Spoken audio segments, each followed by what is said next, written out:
महाराष्ट्र प्रांत की औद्योगिक राजधानी मुंबई से बोरीवली मुंबई मार्ग पर 40 किलोमीटर की दूरी पर, महावीर धाम सिरसार से 16 किलोमीटर की दूरी पर, Mumbai Ahmedabad main highway road touch पर स्थित है नैन रम्य सौंदर्य भरपूर हरियाली से आच्छादित 25 एकड़ विशाल भूमिखंड पर सर्व जन उपयोगी श्री नाकोड़ा भैरव दर्शन धाम महातीर्थ, जो पूरे देश में अद्भुत एवं अति भव्य है। जैन शासन की अमर स्मृतियों को राष्ट्रीय स्तर पर स्थायी आयाम देने एवं धार्मिक, शैक्षणिक एवं सांस्कृतिक संस्थान के केंद्र के रूप में स्थापित हो रहे श्री नाकोड़ा भैरव दर्शन धाम महातीर्थ में आलीशान अद्यतन रेजिडेंसी स्कूल, भव्यतम शानदार कॉलेज, सुंदर गुरुकुल विद्यापीठ, हॉस्पिटल, साथ में ही नैन रम्य 11 शिखरों से सुशोभित विशाल नवग्रह युक्त श्री नाकोड़ा शंखेश्वर पार्श्वनाथ जिन मंदिर, श्री नाकोड़ा भैरव देव, श्री माँ भगवती पद्मावती जी का मंदिर, पूज्य दादा गुरुदेव श्री दर्शन गुरुदेव का मंदिर, 63 ब्लॉकों की आलीशान धर्मशाला, 6 बड़े हॉल, सभा भवन, भोजनशाला, प्याऊ, उपाश्रय, पुस्तकालय, ज्ञान भंडार आदि का निर्माण कार्य चालू हो गया है। 25 एकड़ के विशाल भूमि खंड पर संस्था का उदय हो रहा है। कृति के सुरम्य वातावरण में रमणीक भव्य पहाड़ियों के मध्य स्थित है श्री नाकोड़ा भैरव दर्शन धाम महातीर्थ। ये एक तीर्थ नहीं वरन एक आईना भी है, जहां हम अपनी संस्कृति, शिक्षा और विचार की असली तस्वीर देख सकते हैं। सभी भक्तगण इस तीर्थ की यात्रा करने कम से कम एक बार अवश्य पधारे। इसी भावना के साथ श्री नाकोड़ा भैरव दर्शन धाम महातीर्थ की ओर से जय जिनेंद्र। इस कार्यक्रम के पुण्यार्चक हैं स्वर्गीय मांगीलाल जी तथा स्वर्गीय सुकनबेन कोठारी, घाणेराव, राजस्थान, मुंबई।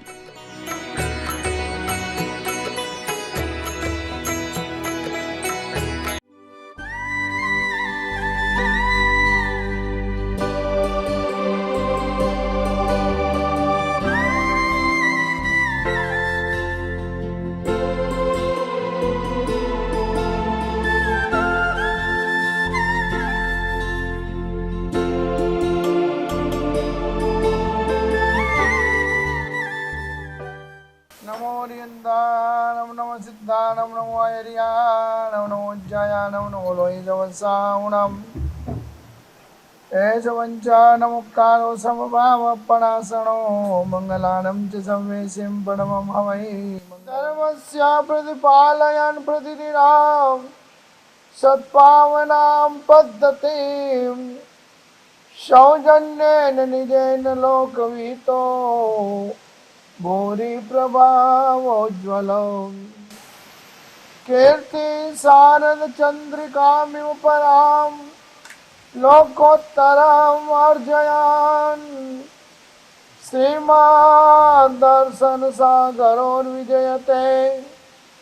सद्धर्म संरक्षको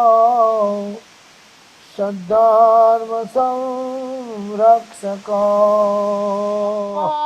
चेवादमेयवो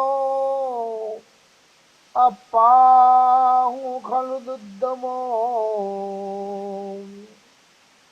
अप्पादंतो सुई होई असीम लोए परथाया।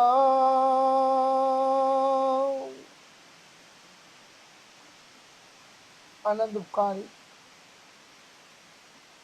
जीव मात्र के कल्याण की भावना वाले महापुरुष भगवान महावीर स्वामी जी जीव और जगत के कल्याण के लिए धर्म के देश न देते हुए फरमा रहे हैं कि अप्पाचे व दमे अव्वो, इस संसार के अंदर विजय प्राप्त करने लायक और कोई चीज नहीं है। शत्रु का दमन हो सकता है,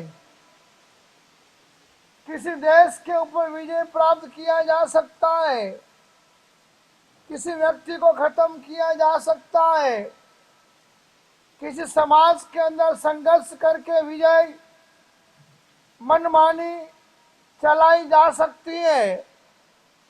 मगर अप्पा चेव दमे अव्वो दूर जाए में दूर जाए, यानी अपनी आत्मा का अद्भुत शौर्य, अद्भुत आत्म संयम, अद्भुत जीवन की सरलता, अद्भुत विनय और विवेक,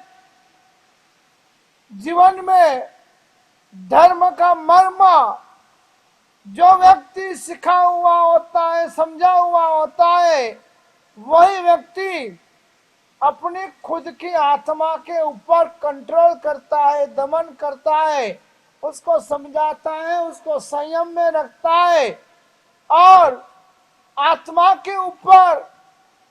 आई हुई क्रोध की, कसाई की, मान की, अभिमान की, जिद की, कदाग्रह की, अभिमान की जो जिद्दें है वो आत्मा से छोड़कर सरलतम बनकर जीवन में धर्म के मर्म को वो ही समझ सकता है। यदि जीवन में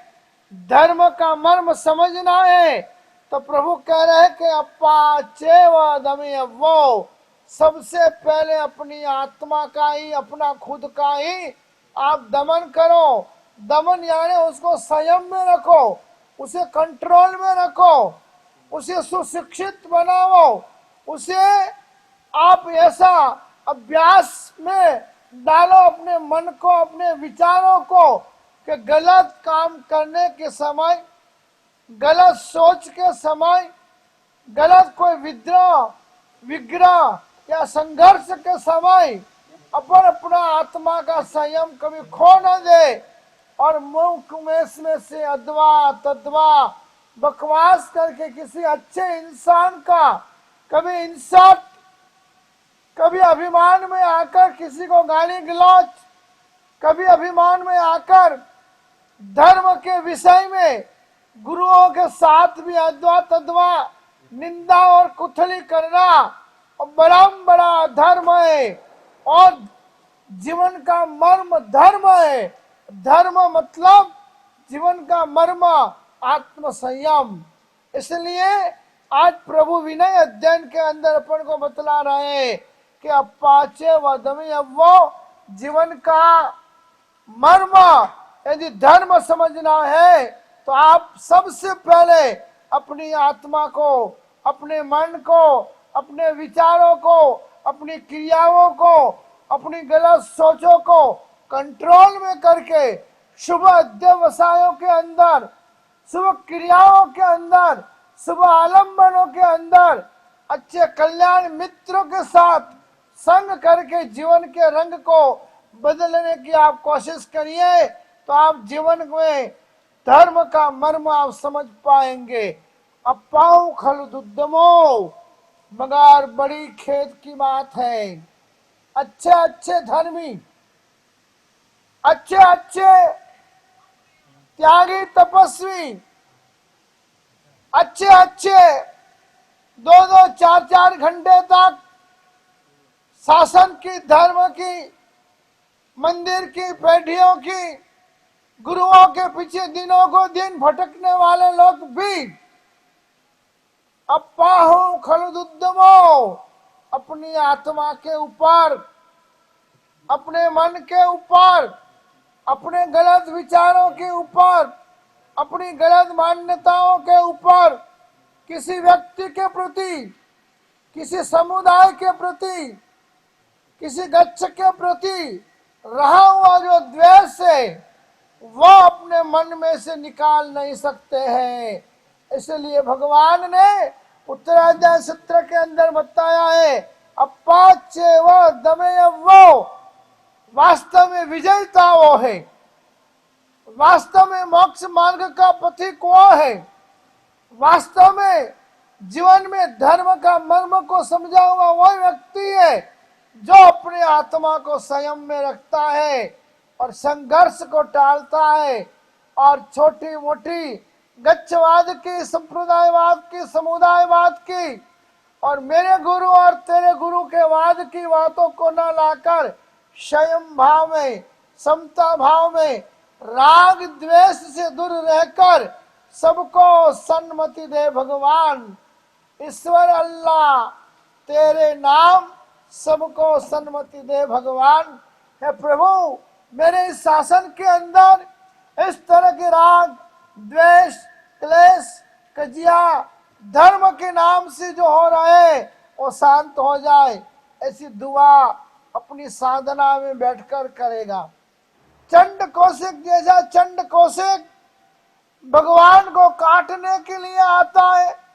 काटता भी है, डंक भी लगाता है, मगर भगवान ने अप्पा चेवा दमे अव्वो अपनी आत्मा के ऊपर ऐसा कंट्रोल किया था कि डंक मारने के बावजूद भी दुर्भाव नहीं हुआ। मगर क्या ताकत थी तीर्थंकर भगवंत की, एक अपना पांव का अंगूठा हिलाया था, पूरा मेरू पर्वत कांप उठा था। एक सांप को हाथ से पकड़कर कहीं दूर रखकर आ गए थे। आर्य भूमि को छोड़कर ज्यादा कष्ट मुझे होवे उसके लिए अनार्य भूमि के अंदर चले गए थे। तो अपन को तो बोलने वाले कहने वाले अपने ही भाई होते हैं, कोई न कोई कभी अपना ही मित्र होता है। इसलिए तो एक कवि ने कहा है कि दुश्मनी जमकर करिए मगर इतनी गुंजाइश रखिए, कभी अपन दोस्त थे, कभी अपन दोस्त थे, मिलकर शर्मिंदे न हो जाए। ज्यादा राग, ज्यादा द्वेष, ज्यादा कोर्ट कचहरी करके एक दिन तो मिलना है, झुलना है, या नहीं तो ऊपर, ऊपर नहीं तो नीचे, कहीं न कहीं तो मिलना है, वहां मिलकर शर्मिंदे न हो जाए। इसलिए दुश्मनी जमकर करिए मगर थोड़ी गुंजाइश रखिए, कभी अपन दोस्त थे, मिलकर शर्मिंदे न हो जाए। प्रभु ने भी 3 बार चंड कौशिक के डंक को सहन किया मगर अपने अंगूठे को नहीं हिलाया, हाथ को नहीं हिलाया, फूंक नहीं मारी। एक फूंक भी लगा देते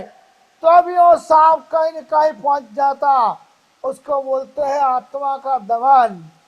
या तो किसी ने इतना बोला तो सामने इतना बोलना, किसी ने इतना लिखा तो इतना सारा लिखना। हम सत्य है, बाकी सब असत्य है। बस सत्य और असत्य उसमें आत्म साधना खो बैठते हैं। राग और द्वेष खुद तो करते ही है मगर समाज में भी राग द्वेष फैला देते हैं और उनके उल्लू बने हुए उनके भक्तों को तो महाभयंकर कोटि का राग द्वेष का महाकोरोना में लगा देते हैं। बस उनके उन भक्तों का धंधा यही है, राग द्वेष रूपी कोरोना को फैलाते रहना, फैलाते रहना, फैलाते रहना और पूरी समाज, संघ और समाज को छिन्न भिन्न कर देना। इसलिए भगवान ने पहले ही कह दिया है, इस संसार के अंदर यदि जीवन का कोई मर्म है, धर्म है जीवन का, तो अपनी आत्मा का दमन करना है। कोई कुछ भी बोले, हाईवे रोड रखो, अच्छी बातें है सुन लो, स्वीकार कर लो। बुरी बातें है, राग की, द्वेष की, निंदा की, कुतली की है, यहाँ से सुनो, यहाँ से निकाल दो। तो जीवन के अंदर अपाचे वो दमी वो अपनी आत्मा का दमन पहले करना है, दूसरों का नहीं करना है। पहले अपन को सुधरना है, बाद में दूसरों को सुधारना है। अप्पा उखल उद्दमो और दुर्जय में दुर्जय, दमन करने योग्य दुर्दम, मतलब बड़े कष्ट से, बड़े पुरुषार्थ से, बड़ी सरलता से और बड़ी ही विनम्रता जिन व्यक्तियों के अंदर होती है,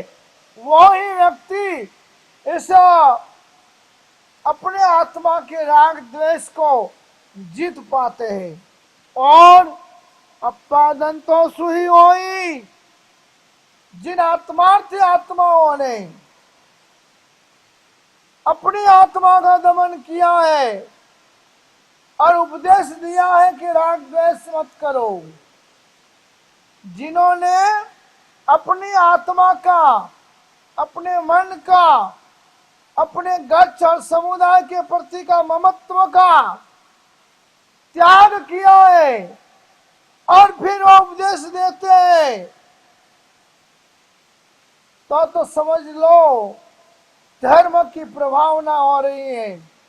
शासन की प्रभावना हो रही है, मानव का कल्याण हो रहा है और जीवन का मर्म धर्म, उस धर्म का मार्ग के ऊपर चलने का एक अच्छा रास्ता अपन को मिल रहा है। मगर जब जहां देखो वहां पर सिर्फ मेरा मेरा और मेरा ही चलता है, वहां पर परमात्मा की बात की आज्ञा के विरुद्ध वो काम है। वो अपने खुद के उल्लू को सिद्धा करने की बातें, अपादंतो सुही होई, वही सुखी होगा, वही मोक्षार्थी होगा, वही सदगति में जाने वाला होगा,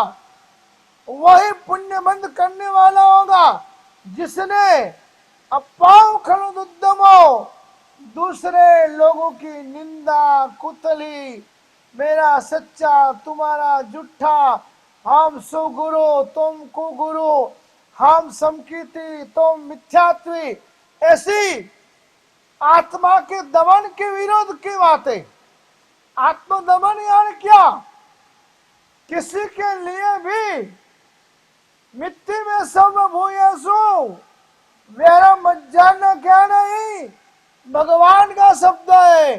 कि समस्त प्राणी मात्र के साथ मेरा मैत्री।